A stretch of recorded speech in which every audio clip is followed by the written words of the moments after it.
kitab fiqh Islami wa adillatuh itu ada disebutkan tentang salah satu bab kapan dibolehkan kapan diwajibkan membatalkan solat dan kapan disunnahkan membatalkan solat.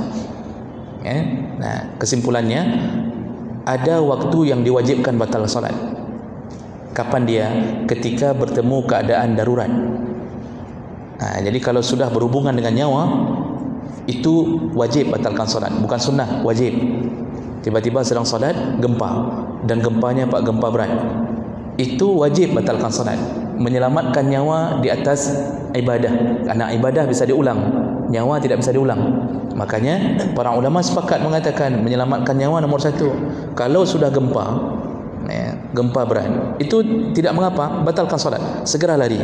Makanya pemandangan hari itu waktu gempa ada imam yang tidak membatalkan solat sambil menggok-gok lagi, itu tidak benar dalam syariat. Bukan begitu dalam syariat. Syariat itu ada maqasid, maqasid syariah, tujuan didirikan syariat. Salah satu dalam maqasid yang diajarkan adalah menjaga 5 perkara, yaitu tujuan syariat menjaga 5 perkara. Salah satunya yang paling tinggi adalah menjaga nyawa. Kalau sudah berhubungan dengan nyawa, yang halal pun bisa berubah, yang haram pun bisa berubah jadi halal sementara. Misal contoh banyak, kalau sudah berhubungan dengan nyawa, misal kita terdampar, paling banyak ceritakan kalau terdampar, kemudian lewat babi. Yang anehnya kenapa babi terus yang lewat waktu kita terdampar? Apakah yang lewat kambing-kambing? Misalkan macam itu.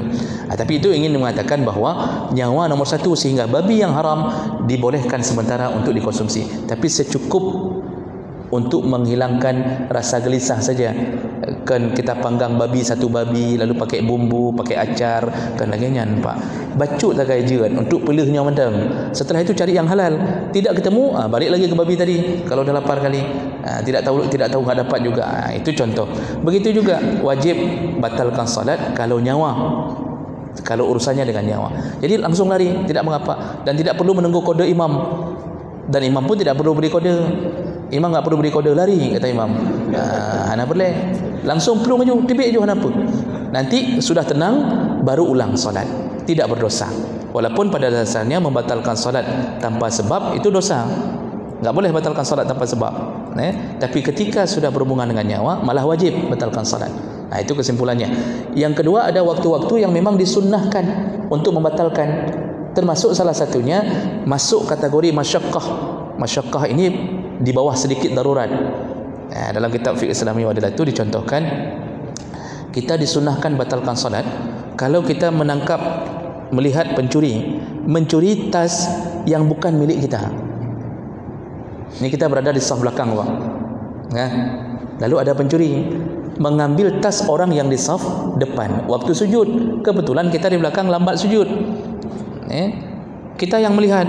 Ketika melihat jelas dia melakukan itu jangan sambung solat. Sunnah untuk membatalkan solat itu dan lalu menyelamatkan harta benda sahabat kita yang dicuri. Nyan hambo ju. Jadi bukan ketika kita lihat mencuri, alah kena talung kai cok gede. Tidak boleh, Pak. Silakan buka kitab fiqh Islami adalah itu dijelaskan pandangan para ulama tentang itu. Jadi kalau begitu kita ambil kiasan, bolehkah membatalkan solat untuk memukul orang yang memukul imam? Itu sudah masuk dalam kategori disunnahkan membatalkan solat. Itu menyelamatkan imam, sekaligus kita untuk mengetahui apa yang indikasi orang ini terjadi. Orang gila kah? Tapi biasanya yang sudah begitu ujung-ujungnya gila. Walaupun anak pungo memang sudah begitu fitnah dunia akhir zaman, Pak. Jadi kalau yang dipukulnya imam gila, kalau imam pukul orang gila, imamnya tetap tidak gila. Begitu memang keadaan sekarang, Jadi boleh melakukan tindakan seperti itu. Bahkan boleh bertindak sebelum dia bertindak.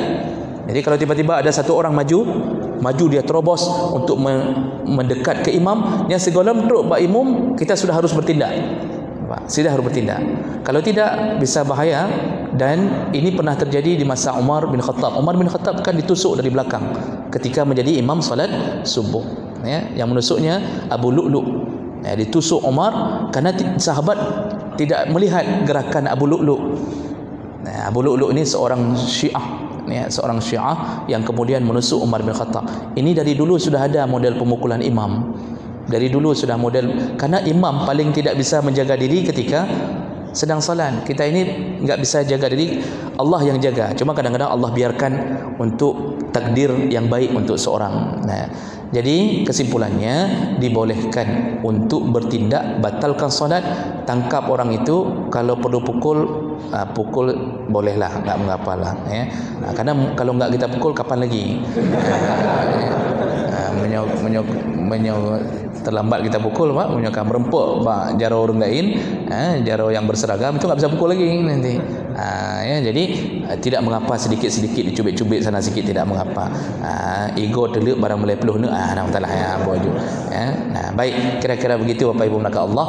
Untuk selengkapnya informasi ini boleh rujuk ke kitab Fiqh Islami wa Adillatuhu kalangan salah satu ulama mazhab Syafi'i Wahbah Zuhaili.